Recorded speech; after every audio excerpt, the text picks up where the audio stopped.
Sure. Yeah. Let's talk about some of kind of the basics in a Yeah. practice. So full device encryption. Except no substitutes. It's the best. So what is that? What is that? Well, you want to at least use AES 256-bit blah, but no. So the encryption is secret codes. That's what it is. Encryption is secret codes. And so when we say full device encryption, we're kind of using a quick term to reframe. We're using kind of quick term to talk about a kind of complex process that has a very simple outcome, right? Essentially what it means when you have full device encryption turned on your device, what it means is that all the information that's stored on the device, and this is really important, stored on it permanently, right? That information is encrypted while it is stored on your device. So what does that mean? And we mean the whole thing, like all information, not just like a folder, not just the files that come from this app, the whole shebang. Everything is encrypted, right? What that means is that if that device got stolen or lost, you can assume that the information on it is basically impenetrably secure, right? So that like at that point, if it's full device encrypted, right, then you can, basically if it's lost or stolen, if you can demonstrate, if you can say, yes, it was full device encrypted, the encryption was locked at the moment it was lost or stolen, I can go ahead and assume under the safe harbor rule of HIPAA's final breach notification rule, or the safe harbor in that rule, I can say the security of this device is impenetrable, so there would not have been a confidentiality breach because all of the information was encrypted and cannot be read by a bad guy. Right. So one thing that actually happened to us recently, we had a iPod Touch in our lobby that plays music, and it just magically disappeared one day. Now, we don't use that for anything client related, but say we had like Square on there or had something else that was, something on there that had to do with clients. I would be really stressing about where that thing is versus if I had it encrypted. So like, how do you encrypt your phone or how do you encrypt your computer? Like I have a Mac, and how do PCs and Macs, how do you do that? I don't know, Joe. Encrypting a Mac is really hard. Walk us through it. Well, you go into the security settings. We're listening real close, all right? It's complex. You go into the security settings, and then there's a picture of like a vault with a roof on it. Click on that.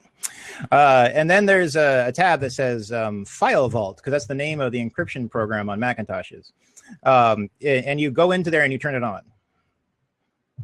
Do I need an extra password or anything? Oh, you do. Then you follow the instructions. Okay. But like, super simple there. You want to set a very strong passcode. The thing about full device encryption is that the weak link is your password, right? So you want something really strong. And that includes even on your Android or iPhone. You need a stronger passcode than what they let you do by default, right? And you can actually, you have to go into the phone settings and you can change it so that it allows you to set a really long passcode. And you want to do that. You really need to do that because that's the weak link in your encryption. And these days, pretty much everybody can log into their phone with their thumbprint. So setting a really long passcode is not a big deal because you just use your thumb to get in instead of typing the passcode every time. Okay, and so that kind of leads us into, and for PCs, what options are there for, let me go back to full. Windows, yeah. For Windows, you actually need to get the Pro version of your Windows. Okay, and then you can do it within that. Right. So and that means pretty much everybody who might possibly be listening to this, you're going to have to upgrade your Windows because almost nobody gets the Pro version. It never seems worthwhile to therapists if they don't know about the encryption piece. Because you need the Pro because you need a program called BitLocker. And BitLocker is what you use to do the full device encryption on a PC. Okay. And maybe you can drop that into the chat section over there. So for two-step login, is that when you talk about thumbprint and then kind of a code? Yeah. Like, tell us more about two-step login. Oh, yeah. Well, actually, the thumbprint's not two-step login because the thumbprint is more like an alternative login. Right? It's an alternative to your passcode. Like two-step login would be that if you have to type your passcode and your thumbprint, that would be two-step login. But two-step login to us, for our purposes, it is more like something you use for an online service, like your email or your practice management system that's online, that kind of thing. And two-step login or two-step authentication, there's various, or multi-factor authentication. There's lots of different words that all mean this same thing, right? Generally what that means is you have two things you do in order to log in, because classically we always had one thing you do, which is to type your password, right? So two-factor means you type your password plus you do one other thing. And usually that one other thing is often the service will send a text message to your phone with a little code in it, and then you type in that code. And so between that and entering the correct password, then they let you in. So like I just recently for our mortgage set up the online bill pay. Please use. And then they sent me a text to make sure it was me, and then I put that random code in, and now they get to have my mortgage money. Yep. Okay. Exactly. Now, I know that for me, before you told me about LastPass, which is totally free, keeping track of passwords was super hard. So I would use different variations of the same password, which is not probably smart. No, that's not going to work. Nope. All right. So talk about passwords, because that's probably everyone's pain in the butt. And then talk about using something like LastPass to keep track of those passwords. Yeah. So the biggest way that people end up getting into your, say, Google email account, which is often one of the most targeted things on the entire planet, or your PayPal, which is the other most targeted thing on the entire planet, is it's not that they hack Google or hack PayPal. It's that they figure out your password on some other website that is significantly less well secured. And then they go try that password on your PayPal or your Google, and look, you have the same password there, and they got in, right?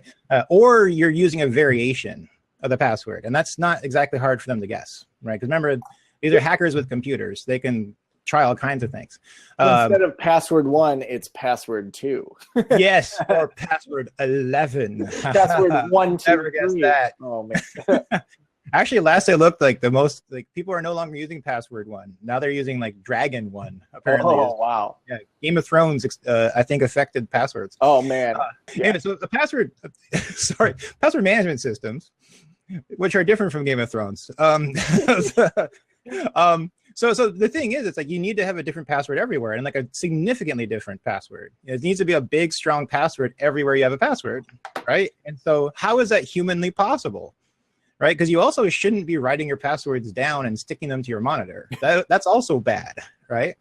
Although actually, like security professionals used to say, before we had a lot more like internet cloud-based tech, they would say, write your passwords down on a piece of paper and keep it in a pocket in your wallet, is what they say. Because you keep your wallet safe. You're very, very conscientious about keeping your wallet safe. And so they say, keep your passwords as safe by putting them with your money, and you'll be fine, is what they said. So that was a really good idea. These days, we actually need even more passwords because we have lots more accounts. Yeah. And so that becomes harder. Also, we have lots of great software that lets us, instead of putting the password list in our wallet, we can put it in our software. And that software is these password management systems. And there's a few different services that you can use to do this. I use 1Password. It's the numeral 1 password. You're using LastPass, right? Yes. Right. They're both great. What I like about LastPass, and I'm sure 1Password does the same thing, is if you update a password or have a password, it pops up, do you want to add this to your vault? And so recently, whenever I've been doing my passwords, when I have to set up a new one, is I'll just like hit the keyboard with numbers and symbols until it says it's hyper secure, because you know it always tell you, just to make it as random as possible. And so now I just gave away the secret to my passwords. But I don't think that's gonna help anybody. Yeah. So it's nice because then I see this like jumbled mess, and I'm like, oh, I don't have to remember that. You don't have to remember that. No. Yeah, the program remembers it for you, and the program synchronizes between all my devices. So like my iPhone has all my passwords updated all the time. All my computers have all my passwords updated all the time. Yeah. And I just click a button and it logs me into my sites. Yeah. Well, talk about anti-malware, because I think that people have this idea that like Macs are safe and PCs are not. And talk about malware. Oh, okay. Man, you just made a statement that may be like, well, let me talk to you about buffer overrun errors. And you because people are better at that than Macintosh. No, so Macintosh, Apple loves its reputation that it's immune to viruses. They love to claim that. They've been claiming that since the 80s. And back in the 80s and 90s, it was largely true, but it's only true because people who like to write viruses had Windows computers. They didn't like Macintoshes. That's why. But these days, the Mac has like a built-in antivirus that's like under the hood, like it's just in the operating system. And so they claim that's all you need. But the thing is, an antivirus is only as good as how often it's updated. So you don't update your Macintosh software every day, right? So the antivirus in the Macintosh cannot be as good as the antivirus on a PC, because a PC updates its antivirus every day. Like it updates its database of viruses. It'd be like a doctor who doesn't know half of the diseases you could possibly have. You come in, you got some disease, and doctor's like, I've never heard of this disease. Sorry, I'm a Macintosh. I only update every several months, right?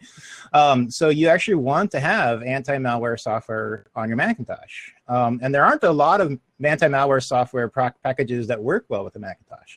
Like every company makes something they say this is for Mac, but almost all of them will slow down your Mac in nasty ways. So don't get Norton or Symantec for your Mac. Good ones for the Mac are Sophos, S-O-P-H-O-S, or ESET, E-S-E-T, or there's a third one, Kaspersky. Kaspersky is good for everything. Talk quickly about business associate agreements. I know that's not something that we probably should tear through. Like, it's a really important thing. What are they? What are the essentials for people? Okay, remember I said earlier about how it's actually important that we have a concept of where the information is going? And this is why you don't want to just leave it to others, at least not that piece, right? You can leave a lot of stuff to others, but not the piece of knowing where your information is and who has it, right? You want to always know that. And so that's where business associate agreements come in.